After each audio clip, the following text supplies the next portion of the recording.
mulher! Olá, você que está aí em casa junto com a gente nesse momento esperado, esse momento tão especial, o nosso programa Shine. Que alegria estar aqui com você mais um dia para conversarmos sobre assuntos que tocam a minha vida e a sua vida também. E hoje nós vamos conversar um pouco sobre o seguinte assunto. Sou a única cristã dentro da minha casa. O que fazer? Minha irmã, eu não sei se essa é a sua realidade. Às vezes você não é a única cristã na sua casa, mas às vezes dentro da sua casa você tem pessoas ali ainda que não conhecem a Cristo. E o desejo do seu coração é com que essa pessoa possa também conhecer o Senhor, colocando o Senhor para dentro não só da casa, né, mas da vida, das decisões, das ações. Como fazer? Como sermos essa mulher sábia aonde nós estamos? E para conversar sobre esse tema tão importante para a minha vida e para a sua também, nós estamos aqui com a nossa querida pastora Dani Baião, pastora companheira, amiga. Dani, que bom que você está aqui com a gente no nosso programa Shine. Seja bem-vinda. Obrigada, Luiz. Um prazer estar aqui, ter esse bate-papo aqui com você, também com todos que estão nos assistindo.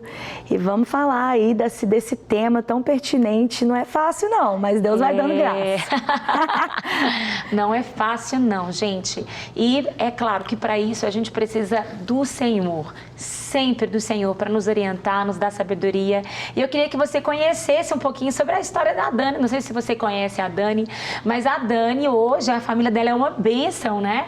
Ela, o seu esposo, os seus 3 filhos ali na igreja, mas por um tempo o marido da Dani não conhecia o Senhor, não foi isso mesmo, Dani? Exatamente. Conta um pouquinho da sua história, como é que foi essa sua conversão? Então, quanto tempo depois, né, seu marido também converteu? Eu cresci, nunca fui pro lado do catolicismo, mesmo a minha família sendo minha família é muito católica, mas a minha avó se converteu, né, eu estava bem novinha, criança, e perto da minha casa tinha uma creche da igreja presbiteriana. Então, com 3 anos de idade, eu fui colocada na creche da igreja presbiteriana. E ali eu comecei a ter contato com o evangelho, até antes mesmo da conversão da minha avó.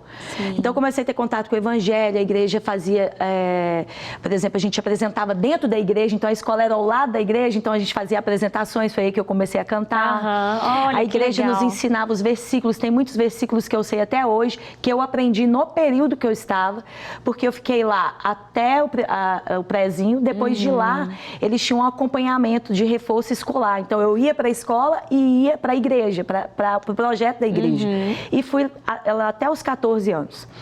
E aí a minha avó converteu, começou a conversão da minha família, né? A minha avó orando por todos, meu avô, e a gente começou a caminhar na igreja evangélica, só que de 13 para 14 anos eu me desviei.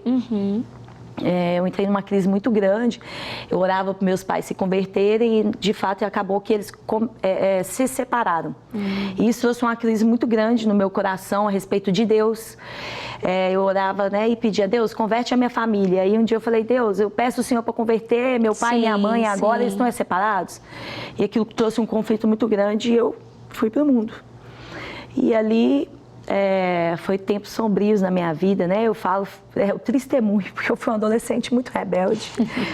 Né? Meus filhos, graças a Deus, vivem totalmente diferente de mim, mas fui uma adolescente muito rebelde, né? E passei assim até os 21 anos quando eu voltei. Mas nesse período eu conheci o Thales, através da vida da minha mãe. Minha mãe foi trabalhar na loja, né, da família dele.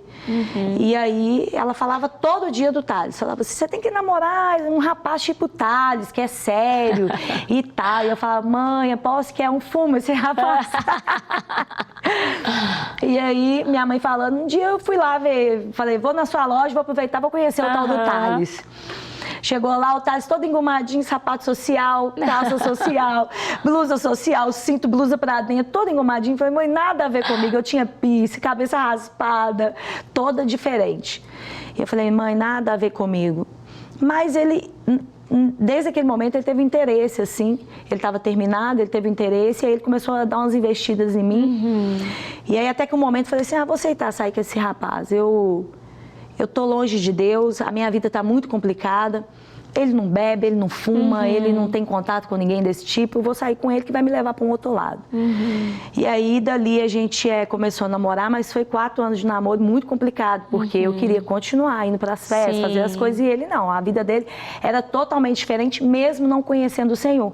Uma base de família diferente, né? E aí a gente se casou, depois dos 4 anos nós casamos, né? Enfim, veio a Duda, e aí quando a Duda veio eu falei, eu não posso mais continuar a mesma vida. Essa menina não pode ter uma vida igual a minha. Né? Eu falo assim que a Duda, a primeira alma que ela ganhou fui eu. Olha, que ela resgatou fui eu. E aí quando eu olhei para ela assim, eu falei, Deus, muda minha vida. Né? E eu fui para a igreja, minha avó sempre me chamava e ela me fez o convite, e aí ela assustou quando eu falei assim, vou ir. Ela falou, você vai? Ela achou que você ia, Nem né? ela achou, porque ela sempre convidava, sempre orando. E ela falou, você vai? Eu falei, vou, você tá insistindo demais, eu vou. E ela nem tava insistindo assim. E eu fui ali, eu tive, né, esse reencontro com o Senhor, e Deus resgatou meu coração mesmo, e eu falei, agora é isso, não volto atrás mais, porque eu quero construir uma família aos pés do Senhor. Só que aí, né, eu comecei a ir com a Duda, mas o Thales não conhecia Jesus. O Thales foi conhecer Jesus quantos anos depois? De casado, 12 anos depois. Olha, gente, é muito tempo, né? Gente, 12 foi muito anos de tempo. casado. E depois que você realmente tinha convertido... 12 anos depois que você tinha convertido. Porque assim, dá assim, né, quase 12 anos, né, mais de 11. Em algum momento, Dani, nesses 12 anos, você pensou em desistir? Vários. Vários, né? Vários. Olha só, gente, em cima da história da Dani tem tantas coisas que a gente pode conversar. Eu quero até começar falando sobre essas frustrações, né? Porque, vamos começar lá atrás. Você falou que você era uma criança, que você orava, né? Pela conversão da sua família. E o fato de você lá atrás ter também se desviado foi por uma frustração. Foi. De algo que você orou e pediu tanto e acabou não vendo o Senhor fazendo, né? E aí eu fico pensando, né? Sobre esse caso, assim, sobre esse fato, como que talvez naquele momento não era que Deus não estava querendo alcançar os seus pais, né? Porque o Senhor sabe a estrutura de cada um. Na verdade, você também precisava passar por tudo que você passou para que você fosse a pessoa que você é hoje, né? Mas eu queria que a gente realmente conversasse um pouco sobre isso. Quando Deus não responde, às vezes você está aí, né? Numa situação como essa, a Dani não colheu os frutos naquele momento da oração dos pais, mas depois ela pôde vivenciar e colher frutos da oração, por exemplo, do esposo. A sua mãe... Dos pais também, e dos porque pais meus pais também, converteram. olha aí. Meu pai é convertido, pastor, minha mãe é doninha do coque, mulher de oração. Então, assim, meu irmão mais velho converteu, então meu irmão mais novo. Então, a família toda hoje é de Jesus, a minha, né? A do Thales ainda não, estamos no mesmo processo aí. E aí, como lidar com essa frustração, Dani, e esse período da espera? Gente, não é fácil, né? Mas assim, eu acabei de receber esse conselho, guardando o coração, né? Dele procede as fontes da vida, é o que a Bíblia fala. E a gente precisa muito guardar o coração, porque a gente não entende o trabalhar de Deus. Né? Os caminhos de Deus são mais altos, os pensamentos dele são mais altos, Isaías diz isso. E Deus vê um todo e a gente não consegue ver. A gente está vendo só a situação aqui agora, Deus está vendo lá na frente. Deus está vendo tudo o que ele vai fazer através de cada não, de cada sim, de cada espera, de cada frustração. Né? Hoje mesmo eu ouvi falar que a expectativa é a mãe da frustração. Quase que assim, não fica muito na expectativa não, porque ela é a mãe da frustração. Eu não concordo muito com isso. Realmente, a expectativa é a mãe da frustração, porque quanto mais expectativa você tem, talvez maior vai ser a frustração. Mas o nosso Deus é um Deus que nos traz uma perspectiva de expectativa, de sonhos, né? Só que a gente precisa estar sempre guardando o coração, porque Deus quase sempre quase sempre, não vai fazer da forma que a gente pensa. É. A maneira de Deus agir é diferente. Sim. A maneira de Deus fazer as coisas e aquilo que Ele está vendo, né, aquilo que Ele está costurando, as histórias que Ele está costurando são diferentes da Até nossa. porque a gente espera sempre da forma mais rápida e mais fácil. Só que o ser humano não é simples assim, né? Então a gente acha que é para ontem, que é só mudar, Só né? mudar. Mas pensa no quão complexo você também é e quão complexo as pessoas também são. E eu sempre penso assim, Deus, Ele não quer robôs. Deus quer pessoas que o amem de forma genuína, que o escolham realmente por quem Ele é. E para que, gente, uma decisão dessa seja tomada, às vezes a pessoa precisa passar por alguns lugares para que, de fato, ela consiga entender que só Deus, né? E aí, às vezes, vem vales nesses momentos, né? Vão ser necessárias experiências com Deus. E muitas experiências com Deus também, elas só vão ser possíveis em momentos onde o homem não consegue fazer mais nada, porque aí é só Deus. Então, a gente sabe que não é mais nenhuma expectativa humana, né? Então, a gente tem que ter isso em mente, que as pessoas são diferentes. Às vezes a pessoa precisa ir nos lugares mais longes ou mais difíceis ou passar pelas situações mais inesperadas para que ela realmente encontre o Senhor e o ame de forma genuína, porque a verdade, o que nos segura, né, Dani? Eu falo assim, o que segura a gente realmente no Evangelho é conhecer Deus a fundo, as experiências que a gente tem com Ele, porque senão qualquer situação difícil, de frustração ou de uma negativa de Deus, você não fica e não permanece.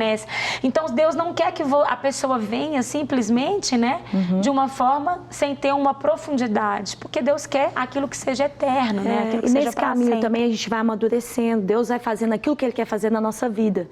Então, Ele vai construir na Dani que Ele quer que eu seja, né? Ele vai construindo em mim nessas experiências, nesses nãos, também nessas não é só sobre o outro, também é sobre você que é crente aí da sua casa, Ele vai construindo na gente. Tem até um livro muito bom que é O Deus que Destrói Sonhos. Né? O sorvete da criança, assim, tá caído no chão para baixo, assim, acabou com o sorvete. Então, assim, esse ano na minha vida, por exemplo, tem sido um ano de frustrações em diversas áreas, né? Um ano assim que, se eu pegar de todos os anos da minha vida, eu creio que do começo ao fim, esse foi o ano que eu conquistei muitas coisas, mas foi o ano que eu mais frustrei com coisas que eu não esperava que fosse assim.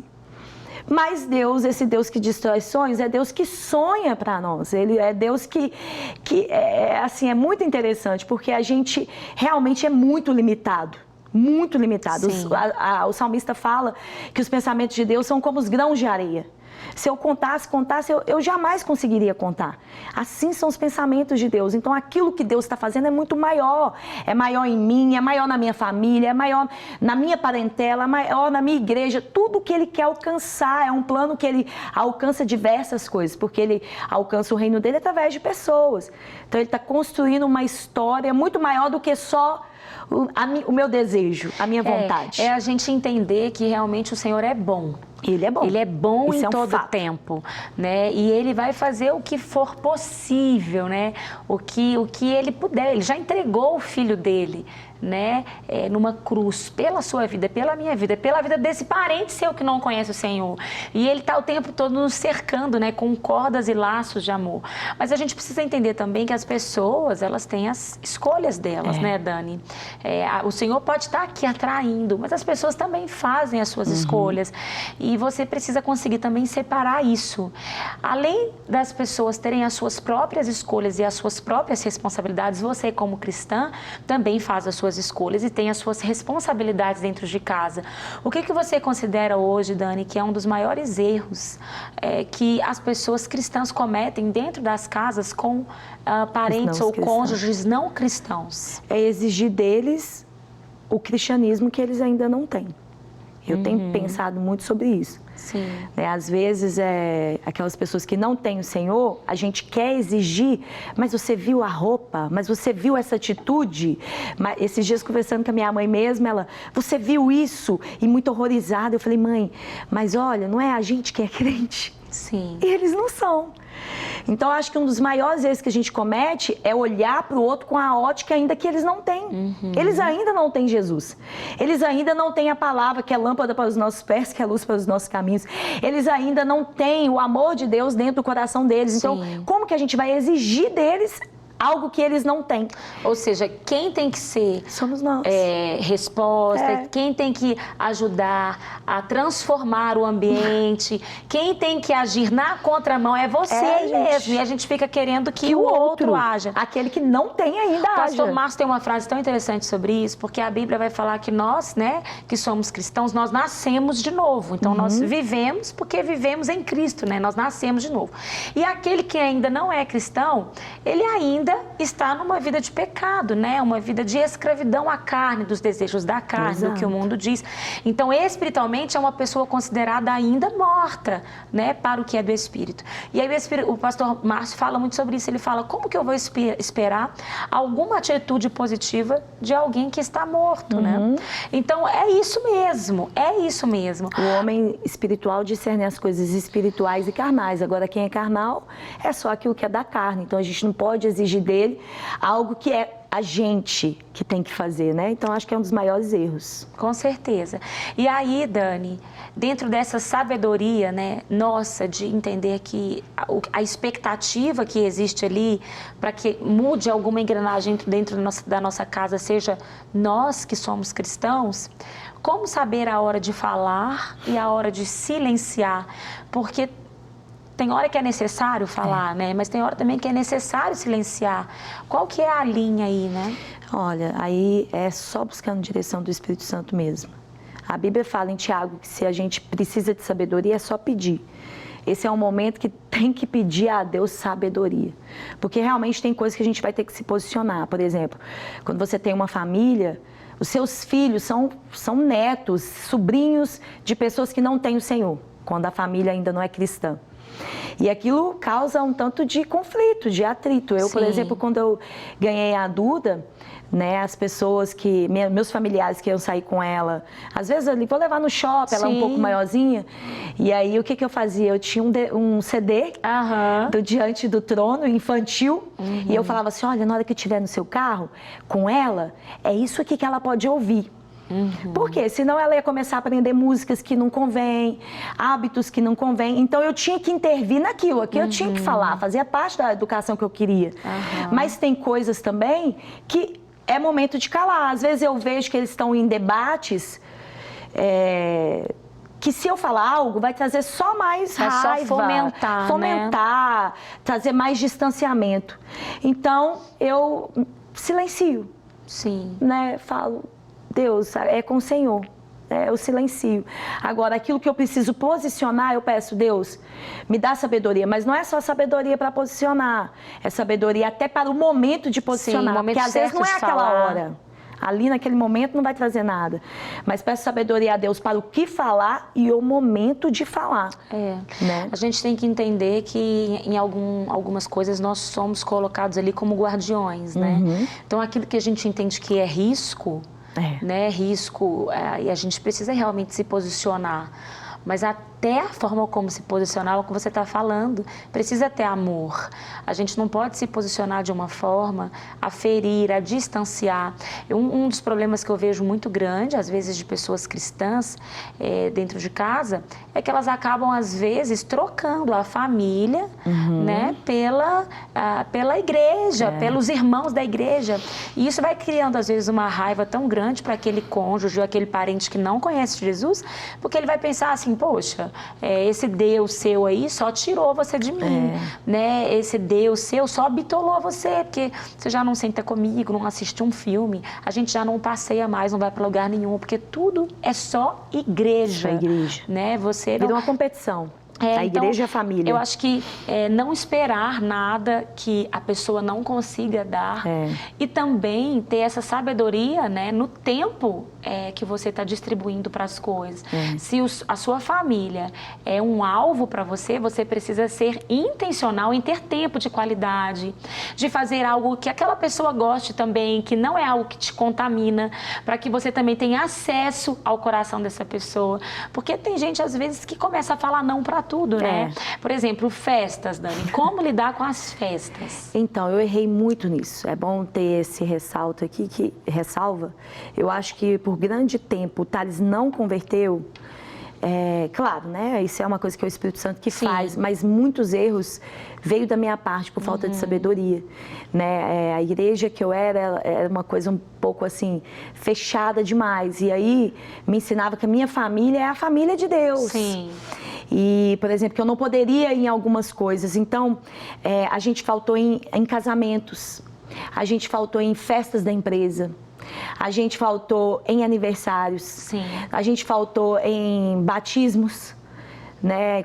Apresentação de criança, né? Sim. A gente faltou de tanta coisa. Por quê? Porque eu bati o pé e falava, não, eu não vou, isso não é de Deus e tal. Mas peraí, o outro não sabe, eu que sei.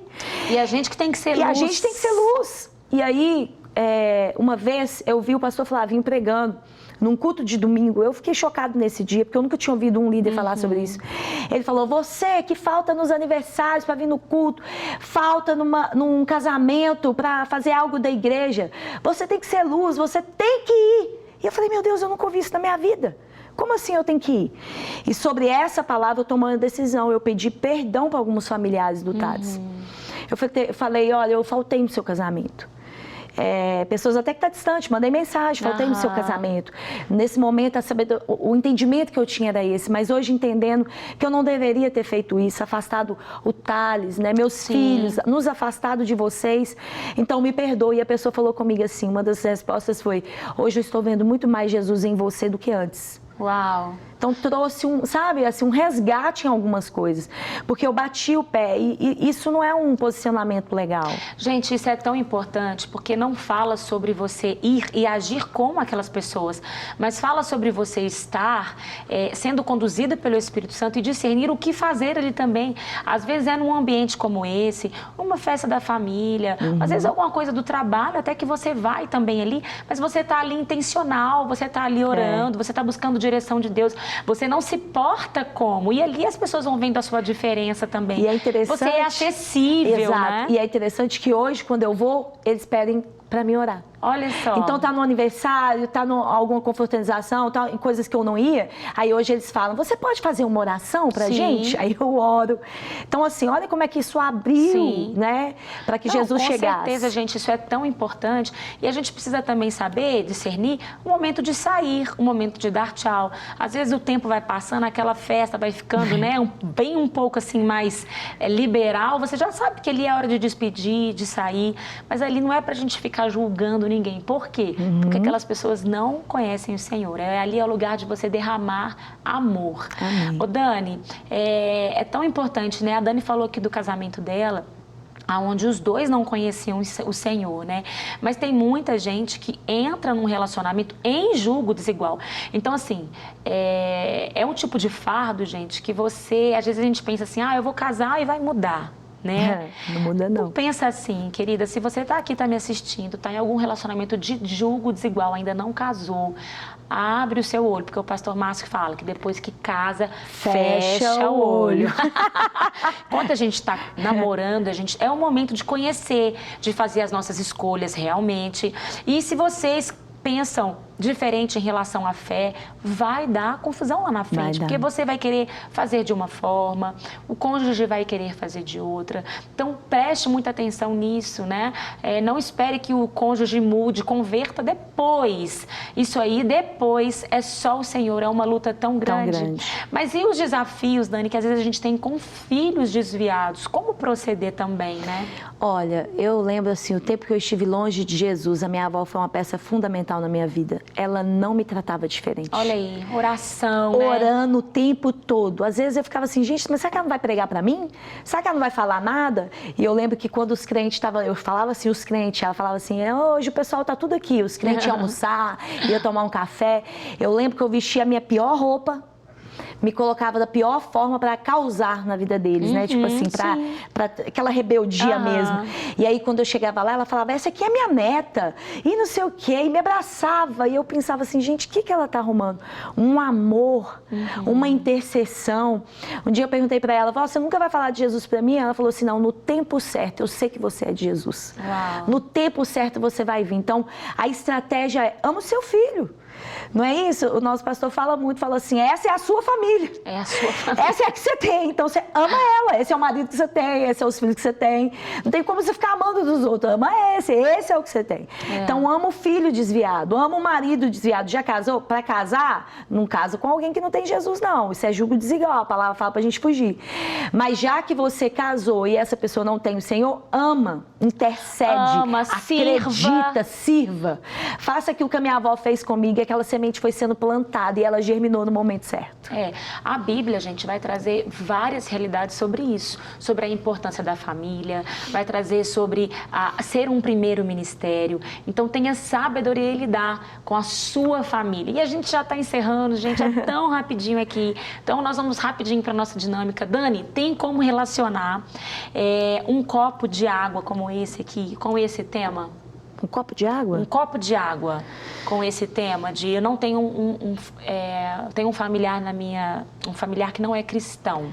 Me lembrou de um versículo, né? Que é Salmo 51:10. Cria em mim, ó Deus, um coração puro igual essa água aí, ó, límpido, clara. Cria em mim, ó Deus, um coração puro e renova dentro de mim um espírito reto, né? Se a gente tiver nessa caminhada, mas o nosso coração estiver sendo guardado com esse coração puro, Deus vai movendo. Em nome Deus de vai fazendo. Jesus, eu creio. Você crê, Dani? Creio demais. Nós cremos por você que está aí, viu? Vamos pro quiz aqui rapidinho pra gente conhecer um pouquinho mais da Dani. Dani, um livro. Cristianismo puro e simples. Uma prioridade. Minha família. Uma qualidade. Perseverante. Um desafio. Perseverar. Uma cor. Preto. Uma comida. Bife à milanesa, arroz, feijão e saladinha. Delícia. Um lugar. Minha casa. Uma pessoa. Jesus. Um versículo. Salmo 139 todo, o versículo, tem que ser um só. Trevas e luz são para ti a mesma coisa. A noite não te é escura, é para ti tão clara como o dia. Salmo 139. Lindo, lindo, lindo. Preste atenção, às vezes está passando pelo momento de trevas, mas o Senhor, Ele é soberano sobre tudo. Dani, deixe uma mensagem final para nós. A mensagem que eu deixo é não desista. Não desista do marido, não desista do filho, não desista da família, não desista do vizinho, essa pessoa que não tem o Senhor. A única forma dela conhecer o Senhor é através da sua vida. Então não desista. Creia, ore e Deus vai mover. Amém! É assim que a gente encerra o nosso Shine de hoje. Espero ter edificado a sua vida e ter sido bênção aí. Nós oramos pela sua família, para que ela tenha um encontro com o Senhor, assim como você também que está nos assistindo. Deus abençoe você. Até o nosso próximo Shine. Deus te abençoe.